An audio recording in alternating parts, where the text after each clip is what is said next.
কখনো কি ভেবে দেখা হয়েছে একটা ভিডিও গেমের আস্ত একটা চরিত্র যার নাম আছে, হেলথ পয়েন্ট আছে, আবার হাজারটা জিনিসপত্র আছে, এই সব কিছু কোডের মধ্যে কিভাবে তৈরি হয়? আচ্ছা, আজ আমরা সি প্রোগ্রামিংয়ের সেই জাদুর কাঠিগুলো নিয়েই কথা বলবো, স্ট্রাক্ট আর ইউনিয়ন। ভাবা যাক একটা দারুণ অ্যাডভেঞ্চার গেম বানানো হচ্ছে। সেই গেমের হিরোর একটা নাম থাকবে, তার কিছু হেলথ পয়েন্ট থাকবে, আবার তার ব্যাগের ভেতর নানা রকমের আইটেম থাকবে। এই যে সব আলাদা আলাদা ধরনের ডেটা, এদেরকে একটা প্যাকেজের মধ্যে আনা যায় কিভাবে? এটাই কিন্তু আসল চ্যালেঞ্জ। আর এই চ্যালেঞ্জেরই একটা দারুণ সমাধান হল সিয়ার স্ট্রাক্ট। এটাকে একটা ব্লুপ্রিন্টের মতো ভাবা যেতে পারে, যেখানে নিজের ইচ্ছে মতো বিভিন্ন ডেটাকে একসাথে মিশিয়ে একেবারে নতুন একটা ডেটা টাইপ তৈরি করে ফেলা যায়। তো এই স্ট্রাক্ট জিনিসটা আসলে কি? সোজা কথায় এটা একটা কাস্টমাইজড প্যাকেজের মতো, যার মধ্যে ইন্টিজার, ক্যারেক্টার, অ্যারে এরকম নানা ধরনের ভেরিয়েবল একসাথে গুছিয়ে রাখা যায়। এই দেখুন, এটাই আমাদের সেই ভিডিও গেম চরিত্রের ব্লুপ্রিন্ট।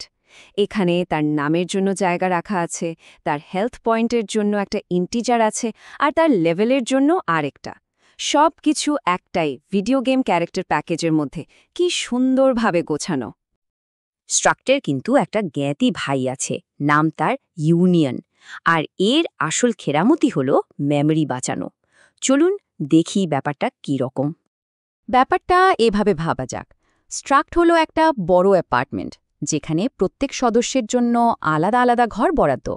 আর ইউনিয়ন হলো একটা শেয়ার্ড রুমের মতো, যেটা সবাই পালা করে ব্যবহার করে। মানে ইউনিয়ন তার সবচেয়ে বড় সদস্যের জন্য যতটুকু জায়গা দরকার ঠিক ততটুকুই জায়গা নেয়, আর একবারে একজন সদস্যই সেই জায়গাটা ব্যবহার করতে পারে। এতে জায়গা তো বাঁচে, কিন্তু ব্যবহারটা একটু সীমিত হয়ে যায়।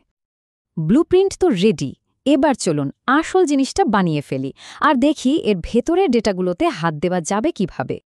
কোড লেখার সময় বারবার স্ট্রাক্ট ভিডিও গেম ক্যারেক্টার এরকম বড় নাম লেখাটা বেশ ঝামেলার। এর একটা সহজ সমাধান হলো টাইপ ট্যাফ। এটা দিয়ে ওই লম্বা চড়া ডেটা টাইপটার একটা ছোট্ট ডাকনাম দেওয়া যায়। কোড লেখাটা তখন অনেক সোজা হয়ে যায়, তাই না? স্ট্রাক্টের কোনো সদস্যকে অ্যাক্সেস করতে হলে শুধু এই ডট অপারেটরটা ব্যবহার করলেই হবে।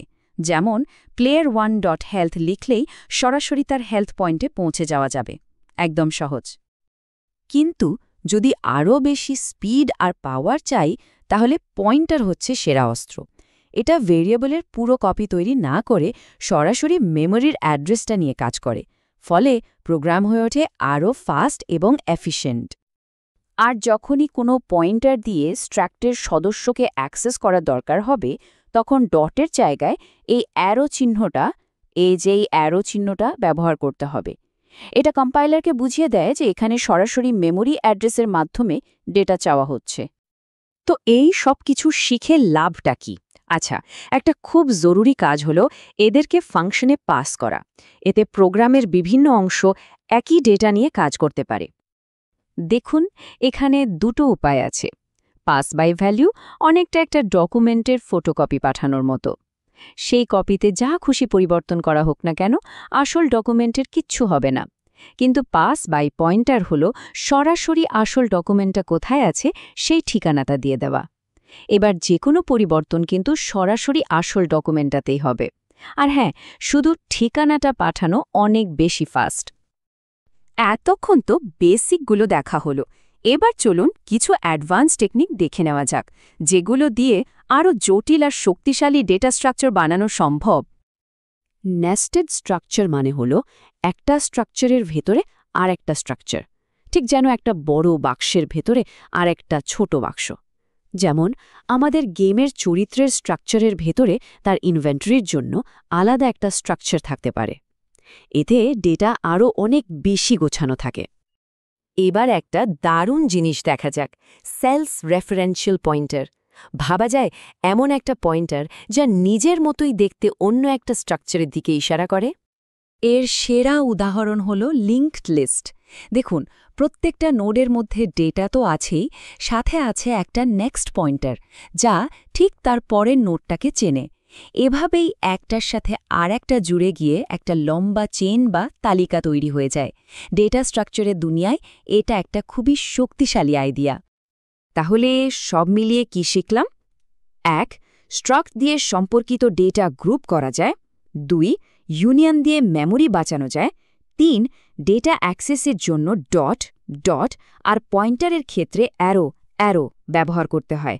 আর সবশেষে নেস্টিং আর সেলফ রেফারেন্স দিয়ে অনেক জটিল ডেটা স্ট্রাকচার বানানো যায়। ব্যাস এই হলো মূল কথা।